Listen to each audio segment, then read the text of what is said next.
All right, we're now joined by Cliff Daniels, the race-winning crew chief from tonight's Coca-Cola 600. We are going to go straight to questions for Cliff, and we'll start off with Mitchell Brewer. Cliff, your team swept all three stages in addition to winning the race. What does it mean to have a points day like that? Does it mean a lot right now, or is it not really the biggest thing in the world considering how early in the regular season it is? Yeah, that's a good question.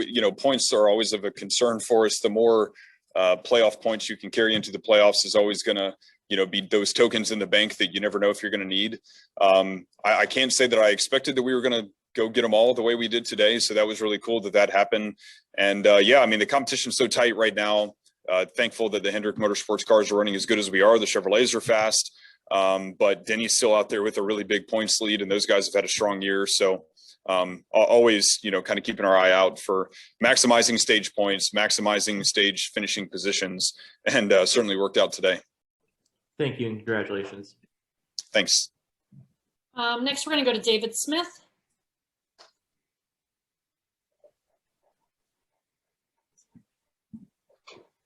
Hey, Cliff, have you prioritized specific racetracks over others?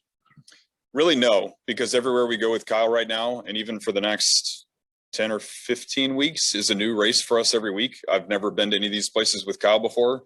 So every week is a new week. And the foundation of the notebook that we're trying to build, thankful that the year has gone the way that it has, but we still have a lot of building to do. Sonoma is a bit of a different style road course than the ones that Hendrick Motorsports has been good at the last few years. Our last trip at Sonoma really wasn't that great. So we've dug into some old notes for Sonoma as an example. So the same prep that we put into Charlotte for this week, we've got to take to Sonoma next week, just because we don't have a great recent history of our cars running good there. So we've really got to make sure we show up strong. And green flag pit cycles, huge for you tonight, huge for you all of this year. You are actually defending front running spots on green flag stops at a considerably higher clip than you did last season. One, have you noticed that? And two, what is driving that large of an improvement? Yeah, it's a couple things. Our pit crew, we went through a bit of a building process last year. One of our guys actually stepped away at the end of the year, and we got a new jackman in, so we had to do some work, just getting our team, kind of up to speed and working together. And now those guys are just lights out. They do a phenomenal job. They're a great, working group together. The camaraderie is strong. So knowing that one of our strengths is physically, pitting the car, the guys do such a good job. I'm actually excited when I see a green flag pit cycle come around, because I know that's one of our strengths. And then we study a lot, maximizing pit ends, and Kyle is really good at that. He's great at, deep braking zones and figuring out how to get the car woed up when it's moving around and it's all over the place. It's kind of natural for him. So with that, those two pieces, and then timing is another big thing, understanding the fall off in a race. Do you pit early? Do you pit late within the cycle? And we've had to brush up a good bit on kind of our own understanding of that last year to what we've taken this year. So many different factors, and it's all kind of coming together okay. Yep. Next, we'll go to Bob Pockris.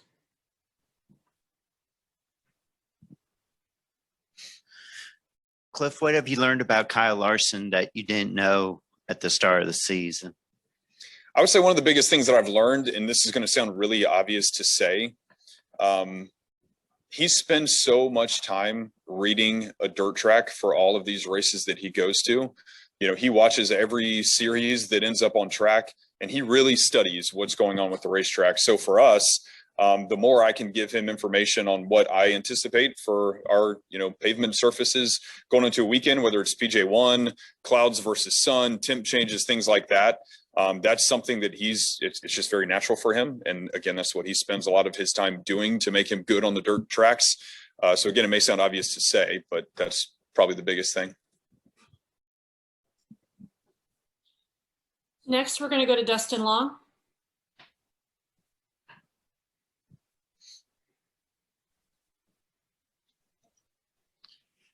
Cliff, can you give me a sense of perspective certainly with your experience with the 48 team in years past? You guys often were dominant throughout the season. You guys certainly, there have been some ups and downs, but certainly been about as strong as anybody throughout the season. there's still a long way to go to the playoffs. The challenge in trying to remain a strong team with still 3-4 months or so before the playoffs even begin, and still several more months before the championship race. What is the challenge, and how does that compare from your experiences when you guys were the 48 and you guys kind of steamrolled everybody? Yeah, there was a few things that stood out. It's been several years, and I was fortunate. Chad Knaus, obviously the champion that he is, speaks for itself. But something that I kind of learned from the experiences with the 40, I think it was 2015. We started out strong. We won, I want to say, like 4 of the first 10 races or something like that, and we were really pushing exceptionally hard at the beginning of the year. And it's not like we got comfortable, but burnout and exhaustion kind of come into play in the middle of the year. So it was tough to sustain that, and that kind of showed up. So we learned from those experiences of kind of how to balance ourselves more, make sure you have the right foundation for just building your car every week to go race. And there's a process to that. So now, we've learned through the ups and downs of the last 3 or 4 years with the 48 team, how to respond to adversity. And not let the momentum swing, really shift you too far, just kind of narrow up that window, and make sure that we have a path in place where we're balanced enough. Home life is still, very important for all the guys working on our team, but we spend a lot of time at the shop and we spend a lot of time together. So making sure we have the right balance of the home time, the family time for those guys. And then when we're at work, get all 10 of the tenths that we're trying to get, not 9, not 11, but make sure we're operating at 10 tenths. And hopefully the path that we have now and what we've built is sustainable. And I think, the path that's gotten us to this point of this season has been exactly what I just described, and I don't plan on changing it anytime soon. And also with this, as strong as you guys have run the last few weeks as an organization, for as great as it's been, last 3 races have not been playoff tracks. And during in the races with playoff tracks, it's been some ups and downs. So I guess from my perspective, not being the mechanical and in your shoes, I guess I would partially question the value of the success of what it really means these last few weeks, because how much carries over from here, how much will carry over from Dover in particular. How do you view that, or what is important with being so dominant at the last few races when these haven't been playoff tracks? And I guess I wonder just what really is going to carry over, or have the potential to carry over. Yeah, I think it's a valid question. So Darlington, we had a strong run at the end of the race, but we weren't as good as we needed to be for the playoffs. So that was the first of our second place finish runs. We took a pretty different approach from Darlington to Dover, that if Darlington hadn't have happened, we wouldn't have taken to Dover. So then we took that to Dover, ran really strong. That's going to carry over to Nashville. And I think that what we learned from Dover, and hopefully what we learned from Nashville, yes, completely different racing surfaces. Yes, it sounds crazy to draw some of these parallels that I'm making. I think just with the 750 package in general, we did learn and improve from Darlington to Dover. And again, hopefully we take that to Nashville, that I think can help us for a place like Darlington. As one example, Kansas comes back around. We led a lot of laps at Kansas, didn't work out for us. Vegas is a playoff track. Hopefully that bodes well. We passed the whole field 3 times after speeding on pit road and starting at the back in Phoenix, right? And Phoenix hopefully will be a good race for us. So I totally understand where you're coming from, and hopefully a race like Kansas or Phoenix where it didn't work out for us, we can capitalize, come that time. And then I think our program needed, a little bit of an upgrade in the 750 area at a bigger track, which again, we learned from Darlington and took some of that to Dover and improved. So we just got to keep it going. And just to clarify, when you talk about the success of Darlington, I guess they gave you the freedom at Dover to do something that you might not have been more comfortable with, kind of expanding the boundaries to kind of see your limits. Yes and no. We didn't really expand anything. We just kind of went about what we were doing a different way, because all of our cars ran kind of middle of the top 10, back half the top 10 during the day at Darlington, and we improved our car by the end of the day, and obviously took a big chunk out of Martin's lead, but we weren't good enough to really make a statement, if that makes sense. And in Dover, we made more of a statement there. So it was just kind of going about what we thought of the 750 package a different way. Like there was nothing new, there was nothing outlandish. Like, okay, from what we think this balance should have been, we were off. So let's go about the balance a different way. Thank you. Yeah. Next, we're going to go to Lee Spencer. Thank you and congratulations, Cliff. When Kyle was still a teenager and was, coming up with the name, or people came up with the name Young Money, the people in the dirt world were telling me you have a once in a generational talent coming your way. And I don't think he ever had the opportunity to showcase what his true talent was in the Ganassi equipment. And I guess my question to you is, now that you have somebody, even though, he's approaching 30, but somebody that you can work with and kind of mold into what you want to be, what's the next step for you and Kyle and the number 5 team? I think really just to continue to deepen our connection, our friendship, our working relationship. Obviously with the challenges of all the, the COVID protocols, we've been very respectful to that, and we just haven't had a ton of time to spend together, at a racetrack. He kind of does his thing and we do our thing, and we've had the garage separated from the, the motorhome lot and things like that for a while. So now that things are starting to open up, hopefully it'll give us an opportunity just to continue the path that we're on of learning each other and, deepening that relationship. And so I think the sky really is the limit for him. We know how talented he is, and any car that he gets in, there is some things that, he tries to avoid thinking when there's a lot of second place finishes that line up. He tries, not to be too hard on himself. And I've been able to, kind of tap into some of that with him and help him with that. And so, yeah, it's been a great journey so far. Still a lot of learning and growing to do. And I'm certainly excited about it. And I think there's a lot of potential for both of us.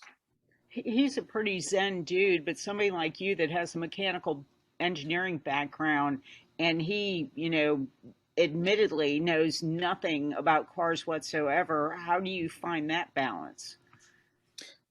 When I first started racing, I think it was 98 or 99, I did not know a whole lot about my race car. And so there were certain things that I looked for as a driver that have kind of stuck with me before I knew much. And then thankful to my parents and my dad taught me a lot, and I really got heavily involved in our cars. And by the time I was 16, I was setting up my own cars myself and doing a lot of the work on them myself. But it always stuck with me, the things that I remember paying attention to as a driver when I just didn't think I knew a whole lot. And then take that experience, yes, the mechanical engineering degree to really help add some of the, the principles and equations and foundation behind that, to now when Kyle and I talk, and we talk about a dirt race or we talk about a cup race, my experiences growing up and as a driver really helped me to just cut some of the race car talk and cut some of the engineering talk and just kind of talk to him, not necessarily driver to driver, but I can speak his language a bit more and understand what he's saying a bit more than just tying a number to it or tying car talk to it, if that makes sense. So that's actually been cool for me to kind of tap back into some old experiences when I drove, and I think it's helped us, communicate more along the lines of what he's either trying to say or what he needs out of the car. And just as a quick follow-up, what did you compete in? Anything from Bandoleros to Legends cars to NASCAR, Wheeling, All-American Series late models. Did that for quite a few years. I think I quit racing full-time, probably 08 or 09, and graduated school in 10. Okay, great. Thank you so much. Yep. Next up is Chris Knight. Hey, Cliff. I was just wondering if you could talk about Tyler Mon and his first 15 races, progression of his first 15 races with Hendrick Motorsports, and how well he's fitted into the mold of the 5 team. Yeah, Tyler is a young guy who actually came to us. It's going to sound weird to say, with a lot of experience, and he never had a shot on a bigger team in the Xfinity Series, Cup Series.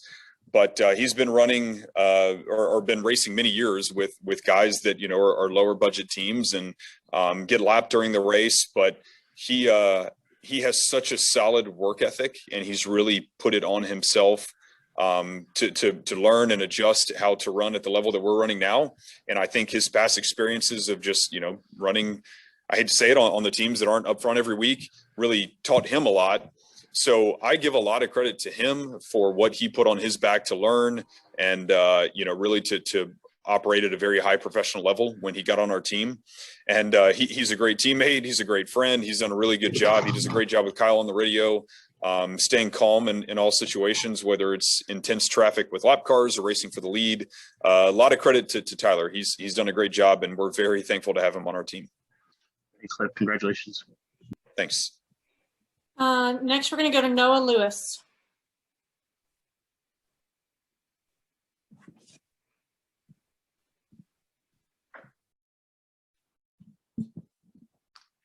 Yeah, Cliff, Kyle was in here just a little earlier, and he talked about the role of Chad Knaus and how he's really led team meetings and things like that. But he said he couldn't really comment on just how much of a difference that is for him and his role because he had no previous experience. You obviously have a lot of experience with Chad, working with him over the years. Can you just give a little bit about how much Chad has played a part in the uptick in performance this year now that he has a hand in all 4 cars? Yeah, it's been great, honestly. And Chad, again, his record as a crew chief speaks for itself. Absolutely phenomenal. And now in this role, he really understands how to make the rubber meet the road. And so even from a, kind of a higher level management position, he can see if things are slipping through the cracks. He can see if there's struggles that we need help with, whether it's on the technical side, the engineering side, car side, whatever it is. His influence, I think, is seen throughout. And he and Jeff Andrews make such a good combination together because, Jeff is so good at seeing everything and really helping connect all of the different departments within our company.